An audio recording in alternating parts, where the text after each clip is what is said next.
Hello students, now moving to our next concentration term, that is weight by volume. Weight by volume. Wait by volume percentage. Okay, इसको इस तरह से भी हम लिख सकते हैं W बाय V, या फिर और इसको क्या बोल सकते हैं, percent weight by volume.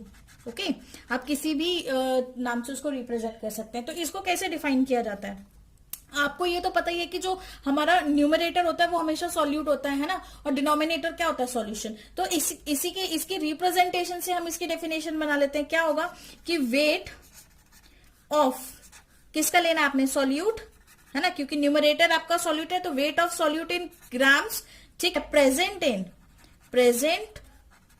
In 100 ml of solution.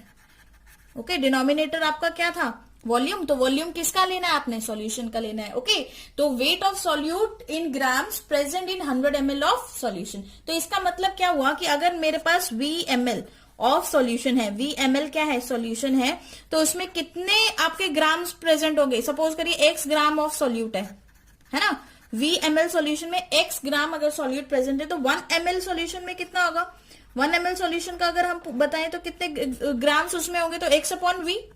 Easy है. और अगर उसी तरह से मैंने 100 ml के लिए पूछ लिया, तो 100 ml में क्या करेंगे, x अपॉन V इंटू 100. तो बस यहां से आपका फॉर्मूला बन गया. तो अगर यहां पे आपका क्या फॉर्मूला बना कि percentage weight by volume is equal to mass of solute, किसमें, ग्राम्स में, divided by volume of solution, volume of solution, जो कि हमें किसमें गिवन होगा, ml में, into 100,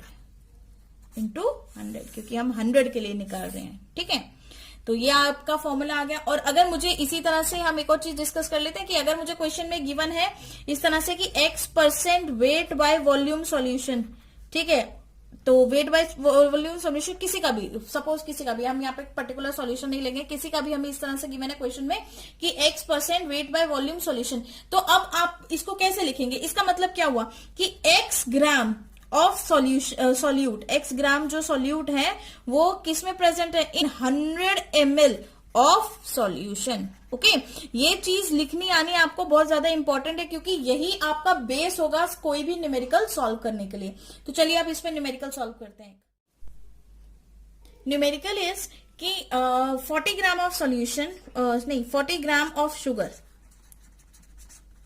40 gram of sugar is present in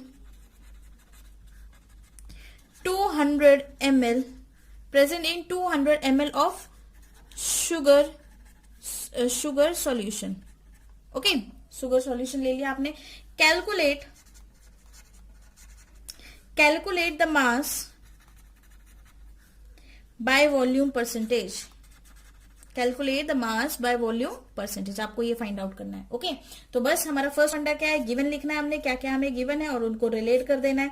हमें गिवन है weight of solute. Okay, weight of solute कितना है, 40 ग्राम्स.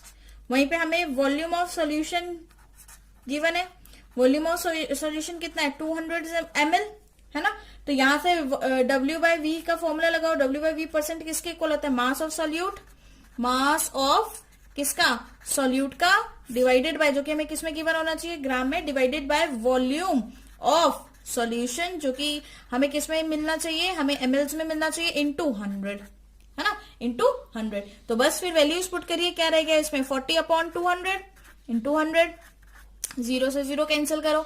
ठीक है, ये 1 पे गया, ये कितने पे गया, 20. तो इसका मतलब वेट बाय वॉल्यूम परसेंट जो आपका है वो कितना परसेंट आया, 20% आ गया. क्लियर है आपके, ठीक है. इस तरह से अब आप कोई भी न्यूमेरिकल सॉल्व कर सकते हो इस टॉपिक के ऊपर.